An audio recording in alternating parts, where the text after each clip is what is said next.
વધુ સમાચારમાં વાત કરીએ તો સુરત શહેરના લાલગેટ વિસ્તારની ઘટના સામે આવી છે કે જેમાં લાલગેટ રામપુરા વિસ્તારમાં રહેતા પરિણીત યુવકે હિન્દુ એનઆરઆઈ મહિલાને પ્રેમજાળમાં ફસાવી સાઉદી અરેબિયા લઈ જઈ ધર્મ પરિવર્તન કરાવ્યું હોવાનો મામલો સામે આવ્યો।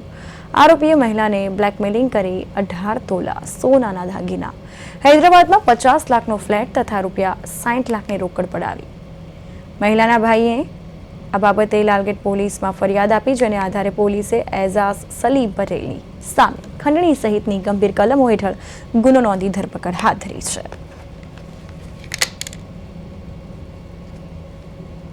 જેમાં એક ભોગ બનનાર મહિલા અત્યારે યુએસએ રહે છે અને તેની સાથે અત્રેના લાલગેટ પોલીસ સ્ટેશન વિસ્તારમાં રહેતા એઝાઝ સલીમભાઈ પટેલ ઉંમર વર્ષ 32 નાઓએ તેની સાથે ઘોડદોડ રોડ ઉપર G3 ફેશનમાં ઓનલાઈન ઈ-કોમર્સ વિભાગમાં કામ કરતો હોય અને ઓનલાઈન શોપિંગ દરમિયાન તે એના કોઈપણ રીતના સંપર્ક નંબરો મેળવી અને તેની સાથે મિત્રતા કેળવેલી।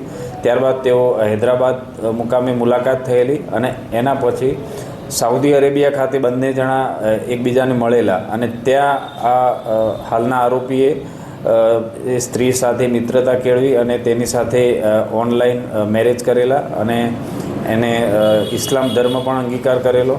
ત્યારબાદ તેઓ ઇન્ડોનેશિયા મુકામે પણ મળેલા હતા। આ બધી મિત્રતા દરમિયાન હાલના આરોપીએ ભોગ બનનારને અલગ અલગ ઈમેલ ને ટેલિફોન તેમજ મોબાઈલ વોટ્સઅપથી અત્યાર સુધી 60 લાખ રૂપિયાની માગણી કરી અને તે મેળવી ચૂકેલો છે। આ સિવાય ભોગ બનનારનો હૈદરાબાદ મુકામે જે ફ્લેટ આવેલો છે એ પણ તેણે ચાવી લઈ લીધેલી છે અને ભોગ બનનારના ભાઈ પાસેથી આશરે 18 તોલા સોનાના ઘરેણાં પણ અત્યાર સુધી લઈ લીધેલા છે।